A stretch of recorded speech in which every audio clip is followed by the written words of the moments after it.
हमारे साथ जो भी हो रहा है, कोई हमारे इंसल्ट कर रहा है, कोई बार-बार हमें टॉन्ट कर रहा है, कोई बार-बार हमारे साथ गलत कर रहा है, फिर भी हम उसे झेल रहे हैं और ये सोच रहे हैं कि कोई सामने से आएगा और हमारे लिए स्टेप्स लेगा। क्यों लेगा कोई स्टेप्स हमारे लिए? हमें खुद ही अपनी लड़ाई खुद लड़नी पड़ती है। और हम क्यों नहीं लड़ रहे हैं अपनी लड़ाई? क्यों दूसरे के ऊपर डिपेंडेंट है? इसलिए क्योंकि हम डरते हैं अंदर से और नाम देते हैं इसको संस्कारों का, रिस्पेक्ट का, प्यार का। और एक डर ये भी होता है कि कहीं रिश्ता टूट ना जाए।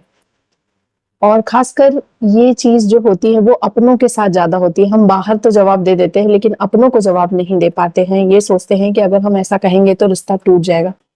तो भाई साहब, जो रिश्ता आपके चुप रहने से ही बना रहे, आपके सिर्फ झेलते रहने से, दर्द को, तकलीफ को झेलते रहने से बना रहे, वो रिश्ता टूट जाना ही बेहतर है। क्योंकि वो इंसान आपके लिए टॉक्सिक इंसान है।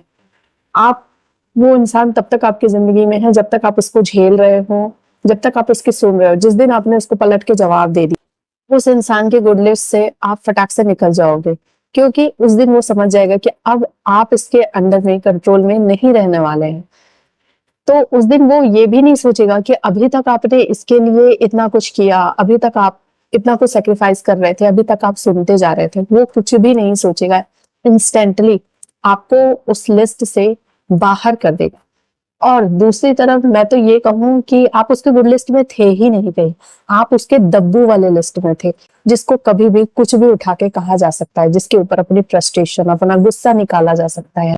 आपने अक्सर देखा होगा कि घर में दो बहनें हैं, अगर एक बहन को कोई भी कुछ भी कह के चला जा रहा और वहीं दूसरी बहन को कुछ कहने की हिम्मत नहीं हो रही है किसी की, इसलिए क्योंकि उसने अलाउ नहीं किया कि कोई मुझे कुछ कहे। उसने एक ना बाउंड्री सेट कर दी। तो हम सभी को एक बाउंड्री सेट करनी चाहिए। हाँ, हर समय लड़ते नहीं रहना चाहिए। कुछ जगह पे चुप रहना भी अच्छा होता है, लेकिन हर जगह चुप रहना भी सही नहीं है। तो एक बाउंड्री सेट करनी चाहिए कि हाँ भाई, इस लेवल के बाद नो मतलब नो, और नो आपका कंप्लीट सेंटेंस होना चाहिए। और इससे हमारा अच्छापन गिरता नहीं है कि हम बैड लिस्ट में आ गए, या फिर हम बुरे इंसान बन गए, या फिर भगवान हमें सजा देगा। ऐसा कुछ नहीं होता। इनफैक्ट जितना आप टॉलरेट करोगे ना, उतना आपका मेंटल स्ट्रेस बढ़ेगा। मेंटल स्ट्रेस बढ़ेगा तो फिजिकल हेल्थ खराब होगी, और फिजिकल हेल्थ खराब होगी तो आपके आसपास जो लोग हैं उससे आपके रिलेशन खराब होने शुरू हो जाएंगे। क्योंकि जब आपके घड़े में ही मीठा पानी नहीं है तो दूसरों को आप कैसे मीठा पानी दे सकते हो?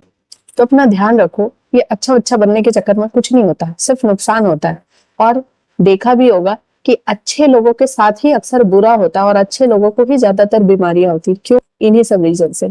काफी कुछ झेल रहे होते हैं, काफी सेक्रीफाइस कर रहे होते हैं रिलेशनशिप्स में, काफी कुछ टॉलरेट कर रहे होते हैं, और फिर कहते हैं कि भगवान तुम मेरे साथ गलत क्यों कर रहे हो? मैंने तो कुछ किसी का बुरा नहीं किया। भाई, तुमने बुरा नहीं किया, लेकिन जहां पे स्टेप लेना था तुमने स्टेप नहीं लिया, अपने लिए आवाज नहीं उठाई, और बहुत कुछ गलत टॉलरेट कर रहे हो। एज अ आउटर पर्सन कभी अपने आप को देखो, अपनी स्टोरी को देखो, तो तुमको ना अपने आप से चिढ़ होने लगेगी कि क्यों तुमने ये सब सहा, किसके लिए सहा, क्यों किया।